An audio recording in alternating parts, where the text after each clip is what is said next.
In 1893, inside a side hall of the World's Columbian Exposition in Chicago, a single photograph records a bell that should not exist.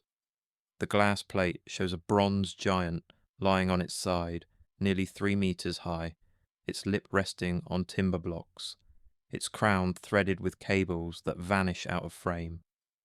The official catalogue lists only demonstration of modern casting, anonymous foundry. Yet the bell's inscription reads a date from 1812 and a city no American guidebook mentions. Along its inner curve, faint ribs catch the light like nested tuning forks. Nothing like standard church metal.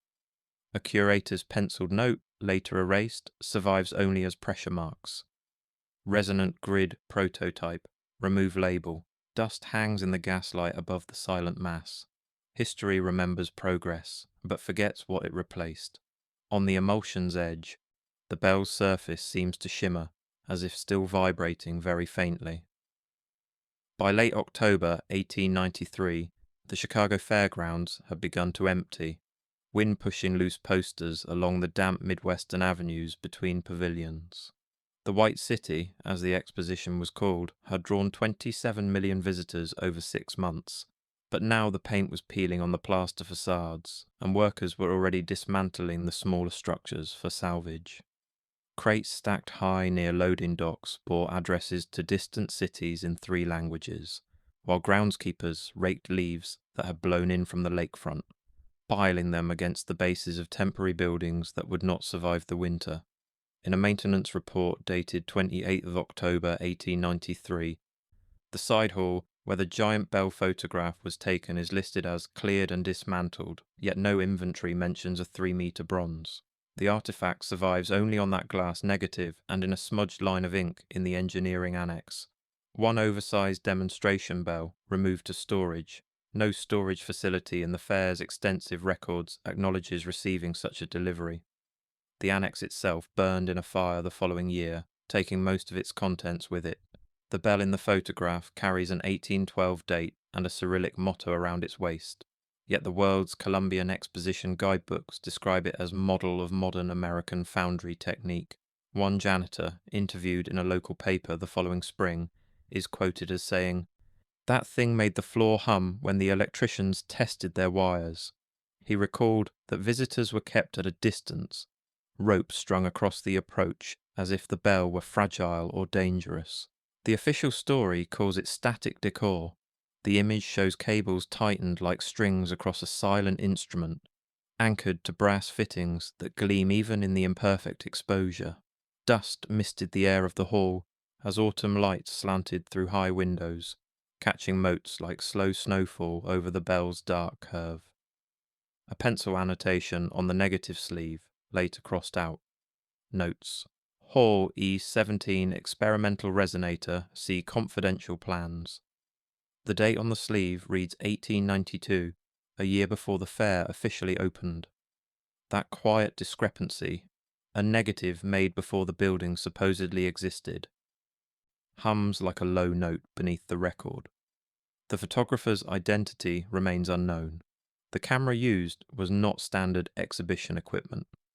The same hall's footprint now lies beneath an innocuous parking lot. On some summer nights, locals say, a deep vibration can still be felt through the asphalt, especially after heavy rains when the ground settles. The archive lists a decorative bell. The film shows a machine waiting to be switched on. On 3rd of March 1888, in the Ruhr city of Bochum, Germany, the steelworks furnaces glowed white against a late winter sky, snow turning to dirty steam around the foundry yard. Wagons laden with coal rattled along iron rails between brick buildings, their drivers hunched against the cold. Company pamphlets from that year boast of the largest cast steel bells ever produced, triumphs of industrial modernity shipped to churches and exhibitions across Europe. The Bochumer Verein, as the works was known, had made its reputation casting bells for cathedrals, but their private ledgers reveal commissions that never appear in public catalogues. The artifact at the centre of one blurred promotional lithograph is a colossal bell, its profile similar to the Chicago giant, unusually tall with a narrowed throat and thickened waist that defy traditional campanological proportions. The foundry ledger for that same casting lists its weight as 40 metric tons, but an internal note tucked into a maintenance manual decades later remarks, total mass discrepancy, sheer 3 tons, inner cavities. No blueprint in the public catalogue explains those missing tons. The company's chief metallurgist, a man named Kraus, according to pension records, left no technical papers after his death in 1912. One supervisor's private diary, dated 4th of March 1888, contains a single uneasy line. The pattern came from outside. We were told not to alter the ribs. The pattern, a wooden mould used to shape the casting, apparently arrived under seal from an address in Vienna that corresponds to no known foundry or engineering firm. Inside the pouring hall, heat shimmered above molten steel as men in leather aprons moved like silhouettes through sparks and smoke. The roar of the furnaces drowned conversation, but workers communicated through gesture and glance. Workers later recalled a strange stillness after casting, a low, even thrum under the floor that faded only when the mould cooled. Some claimed headaches, others reported difficulty sleeping for days. Modern metallurgists reviewing the scant cross-sections preserved in trade journals note inner ridges that resemble acoustic baffles combined with conducting rings, features that serve no purpose in a bell, meant merely to chime. The official brochures celebrate volume and prestige. The drawings suggest a device carefully tuned to a specific resonance, close to what contemporary engineers would call 128 Hz, a frequency associated with bone conduction and architectural vibration. Today, communication towers rise on the same ridge outside Bochum, their steel frames echoing the bell's proportions in the sky. By February 1901, Paris lay under a quiet winter fog, rooftops and chimneys dissolving into a pale grey band over the Seine. Horses' breath steamed as carriages crossed the bridges, and the smell of coal smoke hung in the still air. In a cramped municipal office near the Hôtel de Ville, the Commission pour l'acoustique urbaine met to regulate the chaos of bells, whistles, and factory sirens. A large wall map, dated 12th of February 1901, shows every major bell tower in the city, small ink circles marking zones of audibility. The commission had been formed ostensibly to address noise complaints from wealthy residents, but its mandate seemed curiously specific. Official minutes describe a rational project, retuning discordant bells, limiting night ringing, reducing acoustic pollution. The word pollution appears repeatedly, as if certain sounds were contaminants rather than merely annoyances. Yet on that same map, later photographed for internal use, faint graphite crosses mark several locations where no church or civic tower appears in the building registry. At the bottom corner, a clerk has written and then half erased, "Non-ecclesiastical resonators, refer to Ministry File 73T. File 73T has never surfaced in public archives." One engineer present later remarked in a private letter to a colleague in Lyon, "Certain tones are to be discouraged. They said the ground carries them too far." The letter's recipient, a professor of physics, noted in his reply that such claims were acoustically implausible, yet curiously persistent in official circles. The room smelled of damp wool and ink, coal smoke seeping in from the street through gaps in the window frames.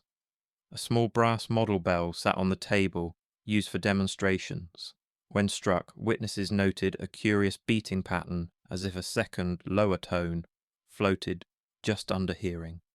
The Commission's secretary recorded this observation, then crossed it out. The Commission's retuning guidelines carefully avoid one narrow band of frequency, specifying acceptable ranges above and below, but never explaining the gap.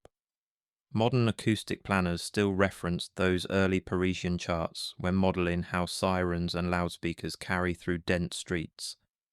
The frequency band remains curiously absent from contemporary urban sound design. The city's official goal was to civilize noise.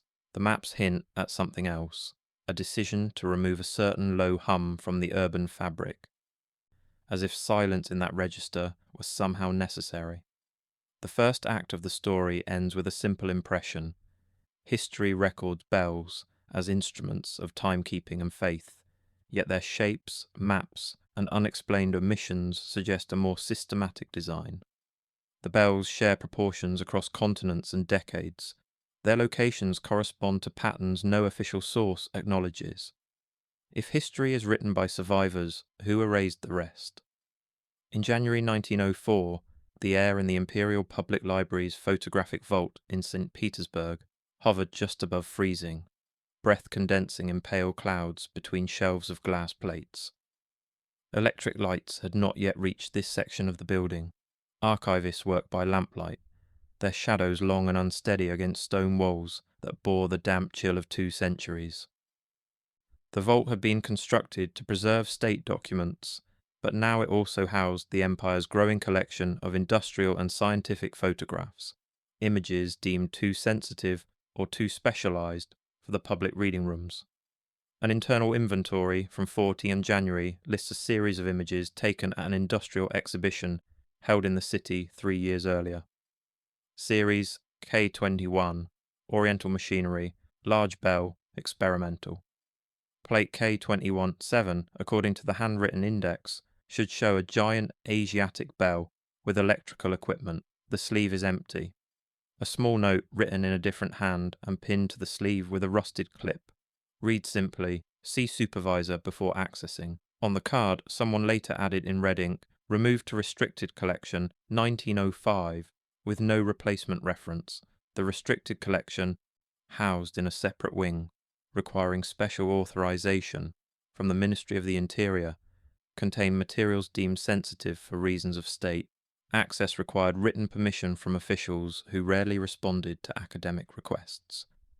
A junior archivist, whose notebook survived in a university collection after his death in 1937, scribbled in the margin of a personal entry. They said the wires were a mistake, that the bell was only decorative. Why hide a decoration? Why require a supervisor's approval to view an empty sleeve?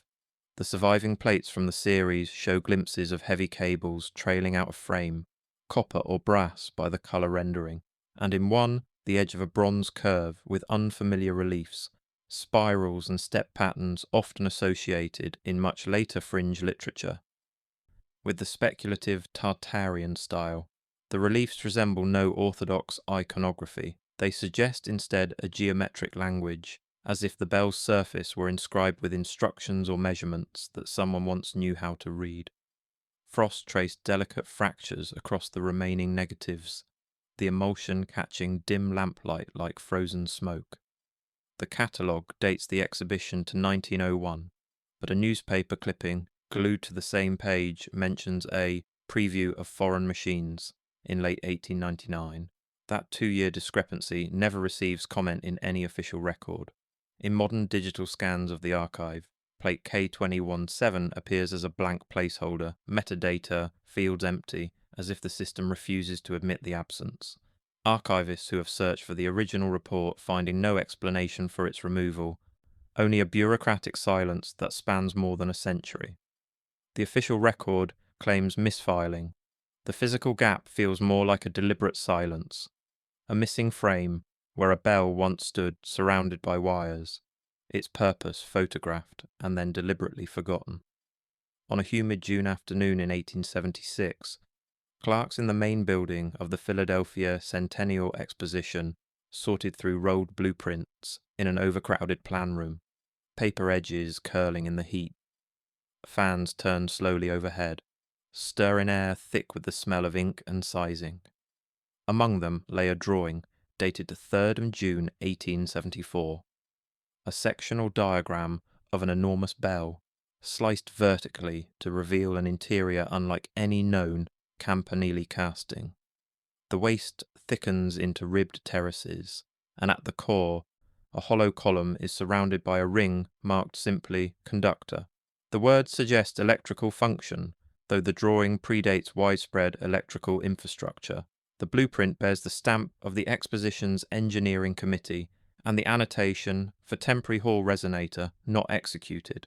Yet a photograph from the fair's mechanical hall, taken on 10th of October 1876, shows a bell with the same distinctive spine, sitting behind a row of steam engines.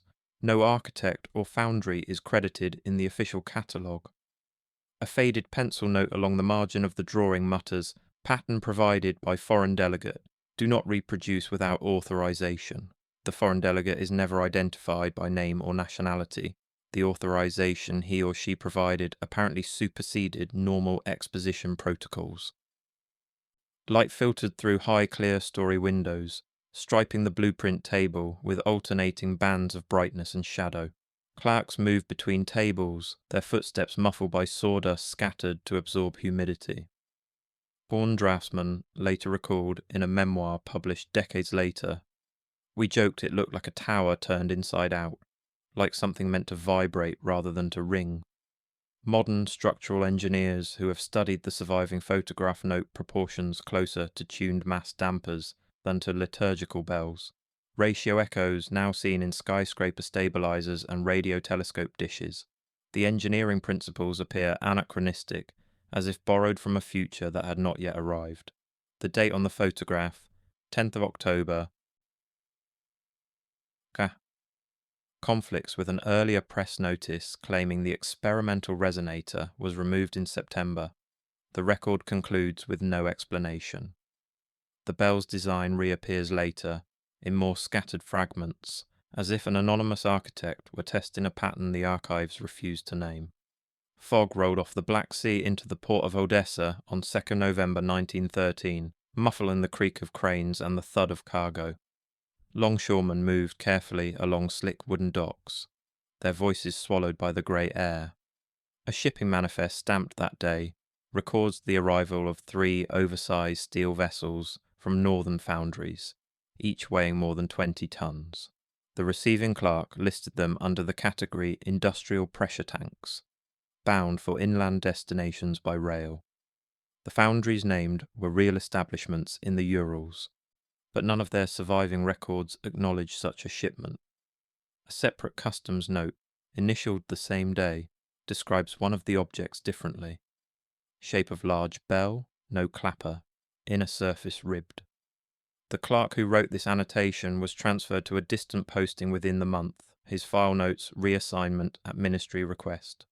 The rail company's log for 5th of November mentions only 2 units loaded onto flat cars. In the margin, a superintendent scrawled, "Third vessel diverted by order of ministry, no further details." Dock workers, interviewed decades later by local historians compiling oral traditions, remembered the odd cargo. One man reportedly remarked to his son, "We were told they were for water, they rang like church metal when the chain struck them." The sound, he said, seemed to hang in the fog longer than it should have. Cold mist beaded on the smooth metal surfaces as they were hoisted, droplets running in thin lines along curves designed to focus vibration. No photographs of the Odessa vessels have surfaced despite extensive searches in maritime archives, but an undated sketch in a ministry folder shows a bell-shaped shell with external lugs for cables instead of a yoke for hanging. The manifest year, 1913, sits uneasily beside a telegram referencing similar cargo in 1907, as if the same shipment were recorded twice under different pretexts, or as if a pattern of such shipments continued over years without acknowledgement. Today, the rail line from Odessa runs past modern transmission towers, their silhouettes rhyming with old engravings of giant bells on flat cars. Officially, the objects were anonymous industrial containers. Unofficially, they look like parts of a network that never made it into public sound. On a rainy evening in London in October 1962, in a small flat overlooking the railway lines of Bloomsbury, an independent researcher spread photocopies across a kitchen table.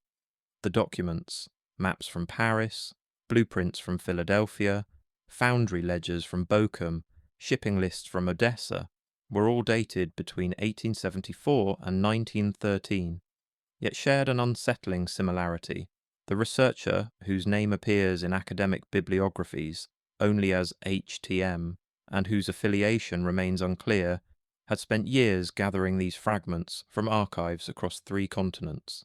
When pinned to a larger map of Eurasia and traced with a pencil, the locations of the known giant bells aligned along arcs that matched major telegraph routes and, more faintly, geomagnetic contours that modern science uses to model the planet's invisible fields. In a spiral notebook, the researcher labelled the pattern Tartarian grid, borrowing a term from older maps that once labelled a vast, ill-defined region simply Tartary. A margin note reads, "Bells not as signals, but as nodes. Acoustic EM induction, low-frequency carrier." The hypothesis, never published in any peer-reviewed journal, suggested that the bells formed a network designed to interact with Earth's natural electromagnetic resonance. In one taped interview discovered decades later in a university's uncatalogued materials, the researcher's voice, thin on old reel-to-reel tape, remarks, "They built cathedrals over some, exhibitions around others. The bells are the only constant. Everything else changes, but the bells remain in place, even when they're removed from the record." The room smelled of damp paper and gas from the stove. A faint vibration came through the floor each time a train passed, rattling teaspoons in their saucers. The alignment lines, drawn on the composite map, intersect near modern infrastructure. Power stations, radio masts, dense grids of steel and wire. One of the bell sites appears under a contemporary dam reservoir. Another sits beneath a broadcast tower erected in the 1950s. Official histories mention nothing of a 19th century resonant grid, yet the distances between the bells, when calculated, repeat certain wavelengths in the very low frequency spectrum that modern science uses to study the Earth's electromagnetic cavity, frequencies between 3 and 30 Hz that pass through rock and water with minimal attenuation. The pattern may be coincidence, or it may be the fading diagram of a system that used sound to lean on the planet's own hum. In May 1897, surveyors working for the Russian Empire's Central Asian Railway stood on a dusty hill outside Samarkand, measuring angles under a sharp blue sky. The Registan's turquoise domes shimmered in the distance, and the air carried the smell of dry earth and distant cook-fires. Their trigonometrical sketch, dated 21st or May 1897, uses familiar landmarks: a mosque's turquoise dome, a slender minaret, the distant outline of a ruined fortress. In the background of one field photograph, rarely reproduced in official railway histories, a massive bronze bell lies on its side, near a half-collapsed brick platform, its surface decorated with geometric reliefs reminiscent of both Islamic muqarnas and older step patterns that predate any known regional tradition. The survey report labels the bell simply abandoned metal, but a traveller's diary from the same year, written by a French engineer passing through on his way to inspect irrigation works. Notes. Locals say it once stood between towers, humming at sunset when certain winds rose from the desert. The engineer attempted to measure the bell's dimensions, but was discouraged by local authorities, who claimed the area was sacred ground despite the absence of any shrine or marker. The official map shows only the domes and minarets. The bell platform goes unmarked, although the same sketch uses it as a reference for angle measurements, suggesting the surveyors found it significant enough to triangulate from, but not to record. Heat shimmered above the stones, the air carrying a faint metallic smell from the weathered bronze. When modern researchers overlay the 1897 survey with satellite imagery, a curious alignment emerges.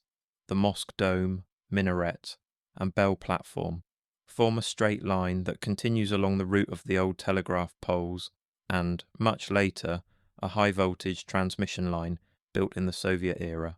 The distances between similar trios, dome, tower, bell, across Central Asia, repeat within a narrow margin of error, echoing ratios seen in resonant cavity calculations.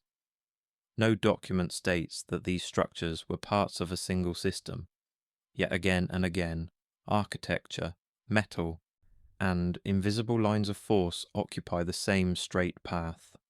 The label Tartaria may belong to old maps and internet theories, but the geometry itself remains stubbornly present, measurable, undeniable. Act 2 closes not with resolution, but with accumulation, missing negatives, misdescribed cargo, blueprints that deny the existence of the bells they clearly depict. The anomalies multiply across archives and continents, each fragment suggesting a larger pattern that no official source acknowledges. If history is written in ink, the anomalies live in graphite smudges and erased lines. If history is written by survivors, who erased the rest? On 9th September 1908, in a quiet office of the Turin Patent Registry, a clerk stamped a stack of documents as late summer light filtered through tall windows. The registry processed hundreds of applications each month, most for minor improvements to agricultural machinery or textile equipment, the mundane mechanisms of industrial progress. Patent officers rarely encountered anything that challenged their understanding of established engineering principles. Among that day's applications was patent application 121745, submitted without a personal name, attributed only to a small consortium address in Vienna. The title, in careful Italian, reads, "Apparatus for the conversion of acoustic vibrations into usable electrical charge using metallic shells of specific form." The application fee had been paid in Austrian currency, converted at the official rate, suggesting legitimate business rather than amateur speculation. The accompanying diagram shows what appears, at first glance, to be a bell, flared lip, crowned top, familiar silhouette. But the cross-section reveals an inner lining of segmented plates connected by coils, routed through an insulated conduit in the crown. The mechanism resembles nothing in contemporary electrical engineering. It anticipates concepts that would not enter scientific literature for decades, including principles of piezoelectric conversion and resonant frequency harvesting. The text refers to large-scale implementations in existing campanile forms and mentions preliminary experiments at frequencies below 130 oscillations per second, a range now known to correspond with certain atmospheric and geological vibrations. A note from the reviewing engineer, scribbled on the back of the file copy in pencil that has faded but remains legible, says, "Theory intriguing, lacks explanation for source of continuous vibration. Recommend further consultation with Polytechnico faculty." No such consultation appears in university records. The implication seems to be that the device would harvest energy from vibrations already present in the environment, though the source of such constant vibration is never specified in the application. There is no record of the patent being granted. The application simply disappears from subsequent registries without explanation or rejection notice. The office smelled of paper, dust, and the faint oil of stamping machines. Outside, electric trams rattled along the street, their overhead wires singing softly in the autumn air. The patent's year, 1908, conflicts with a citation in a later technical digest published in Berlin that references shell-based acoustic induction experiments as early as 1895, suggesting either prior work or a longer development timeline than the Turin application reveals. The consortium named in the Turin file cannot be found in business registries of Vienna or any other city. The address corresponds to a building that, according to municipal records, was demolished in 1902, yet the principles sketched, using a tuned hollow shell to harvest low-frequency vibration, anticipate modern research into energy from structural resonance, work that did not gain academic attention until the 21st century. The shell in the drawing, when overlaid with photographs of certain exhibition bells, matches their proportions almost exactly. Officially, bells mark time and summon congregations. Unofficially, someone tried to wire them into a circuit. In December 1889, snow gathered in the courtyard of an acoustics laboratory on the outskirts of Vienna, muffling the crunch of boots as technicians hurried between brick buildings. The facility, officially a department of the university, received funding from sources that never appeared in academic budgets. Inside, in a vaulted basement room lit by gas lamps whose flames flickered with each gust of wind through imperfect seals, a massive bronze bell sat mounted on a timber frame above a tiled floor. The tiles, laid in a precise geometric pattern, matched no standard flooring design of the period.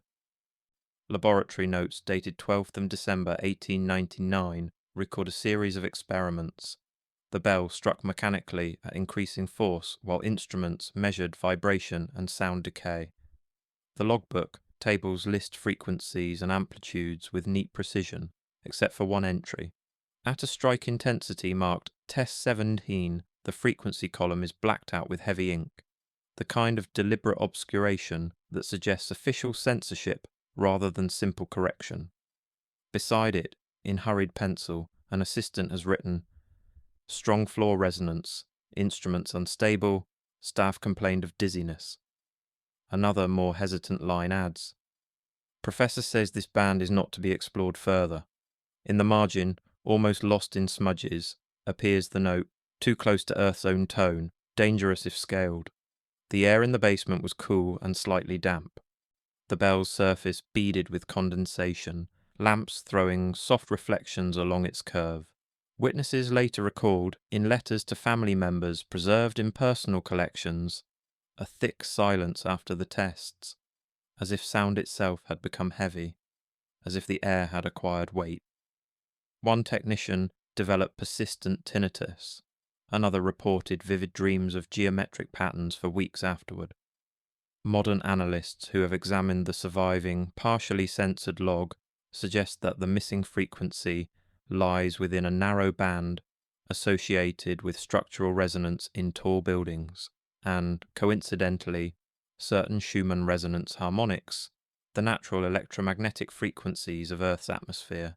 Contemporary building codes quietly limit prolonged exposure to similar low-frequency vibrations for reasons of comfort and safety, though the specific frequencies remain classified in certain jurisdictions. The date of the Vienna test appears again, oddly, in a municipal document from a distant city, authorizing the removal of a non-standard exhibition bell the same week. No connection is made in any surviving correspondence, yet the same vague phrase, non-standard resonance characteristics, appears in both files, suggesting either a common vocabulary or a coordinated action. The 19th century flirted with a tone it chose not to write down. Act third ends with the outline of a technology that bridged sound and field, bell and grid, recorded in scattered notes, then deliberately left incomplete. If history is written by survivors, who erased the rest? By the summer of 1917, the air over Paris carried the dull rumble of distant artillery and the sharper clatter of armaments factories. The war had lasted 3 years longer than anyone expected, and metals of all kinds had become precious. On 22 July 1917, a government decree requisitioned church bells across France, ordering them melted down for guns and shells. The inventory lists thousands of bells by weight and parish, a nation's soundscape scheduled for smelting. Communities mourn the loss of their bells as they mourn the loss of their sons. In a supplementary list marked Excess Metals Non-Ecclesiastical, several giant bells appear under curious descriptions. Exposition bell, origin unspecified, resonance shell, experimental, campanile artifact, no parish. One column for location contains only dashes, as if the bells had no fixed home or as if their locations were deliberately obscured. A penciled note at the bottom reads, "Certain large units exempted by prior arrangement. Consult Defense File X19. Defense File X19 has never been declassified or even acknowledged in official military archives." A foundry worker in a later oral history recalls, "We melted every bell we were sent, but there was talk of some that went elsewhere, on trains we did not see." The trains, if they existed, left no record in railway logs. The requisition yards stank of coal and hot metal, steam rising in clouds from the quenching pits. In photographs from the period, lines of bells await destruction, their mouths dark against the pale sky, some already cracked by sledges to hasten their melting. Among them, in one grainy image from an unknown depot, a single bell with unusual height and narrow waist stands apart, chalked with a number that does not match any parish code. The requisition date conflicts with a church account that insists its bells survived the war untouched. Somewhere, records double and cancel each other, creating gaps where certainty should exist. Many exhibition bells disappear from the public record in these years without any notation of melting or preservation. Some may truly have become shells and shrapnel, their bronze mingling with the soil of battlefields. Others slip into a grey zone of prior arrangements, their fates known only to officials who left no memoirs. Today, a few war memorials incorporate fragments of nameless bronze. Their curves hint at proportions seen before, in photographs of vanished giants. The war explained the loss of sound. It also provided cover for the removal of machines that had never been admitted as such. On a rainy evening in October 1931, in a radio laboratory in Berlin, engineers tested a new condenser microphone intended for field recording. The laboratory, affiliated with a broadcasting company that would later fall under state control, occupied a converted warehouse near the Spree where sound could be isolated from the noise of the street and the rumble of passing trains. The walls had been lined with cork and heavy fabric, the floor raised on rubber mounts to eliminate vibration. It was a space designed to capture the purest possible sound, free from the contaminations of the modern city. An internal memo dated 19th of October describes an experiment that deviated from standard protocol, capturing the resonance of a large steel bell shell stored in a nearby industrial yard, an object described elsewhere as salvage from a demolished exhibition hall. The surviving wax cylinder, now almost unplayable, after decades of improper storage in a facility that changed hands several times during the war, is labelled only Test Low Frequency Response. When digitized decades later using specialized equipment at a university archive, the recording reveals more than a simple chime.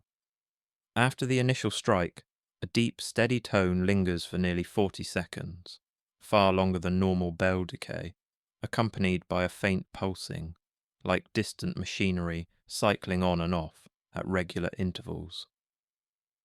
A lab assistant's marginal note on the memo reads, "Strange beating pattern, floor vibrated softly despite isolation mounts. Chief engineer requested we erase this and reuse cylinder for scheduled programming tests."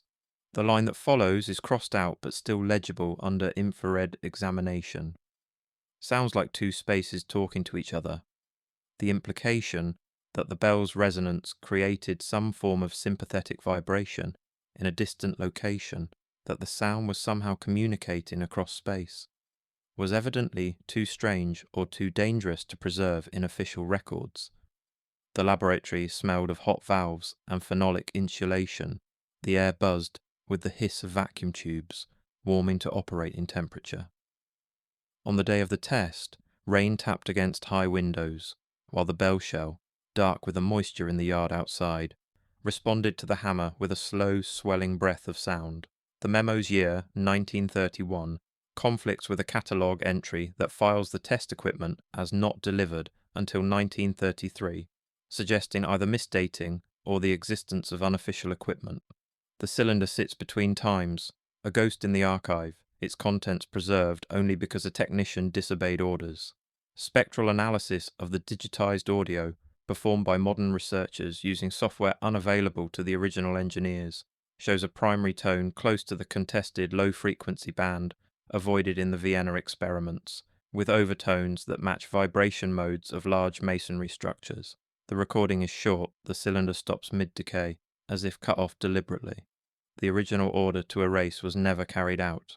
The hum survived by accident, a final audible trace of a technology that official files describe, if at all, as acoustic anomaly.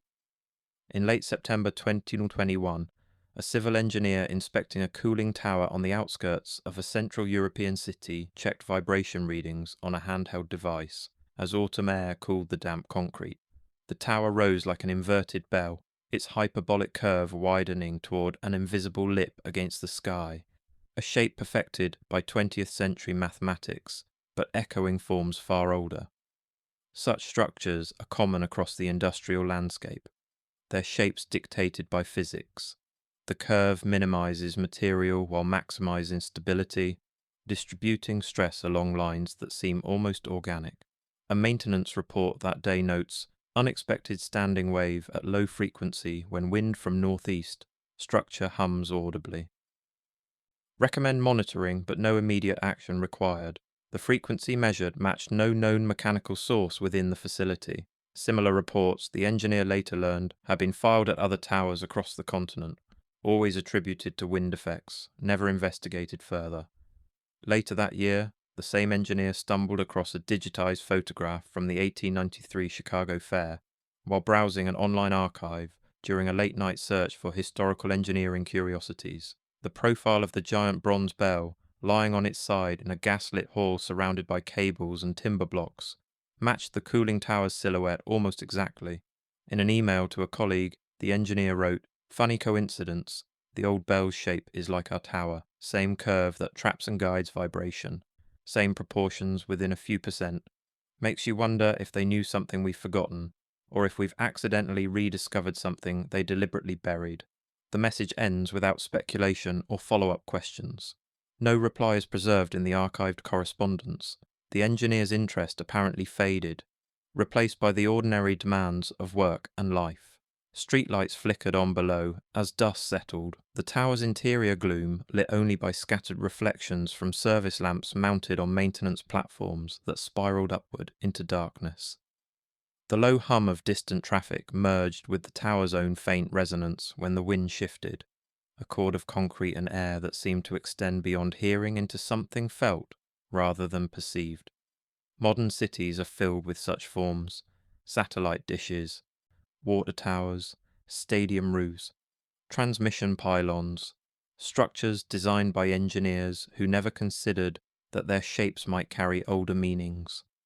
None are called bells, few are thought of as instruments, yet their dimensions often echo ratios found in 19th century decorative giants, as if modern engineering unconsciously preserved proportions that older builders understood for different reasons, following patterns embedded in mathematics itself, or in some deeper grammar of resonance that both eras touched without naming. Across the world, isolated bells remain, museum pieces, cracked parish relics, exhibition curiosities displayed without context or explanation. Some still vibrate when struck, their low notes lingering against stone, glass, and steel that did not exist when they were cast, finding harmonics in materials their makers never imagined. Independent researchers trace lines between them, whispering about Tartaria, about grids and lost harmonics, about knowledge erased in favour of simpler stories of faith and industry. Official history offers no concluding statement. The catalogues close quietly. The archive doors shut at the end of each working day. The last image in the sequence is a frame of grainy film. A bell mid-swing, its lip blurred, background lights streaked into lines by long exposure. The reel ends before it strikes, cutting to darkness a fraction of a second before the moment of impact. The sound never quite reaches the present, but its shape remains, cast in concrete and sky, humming at frequencies that modern instruments detect but cannot explain.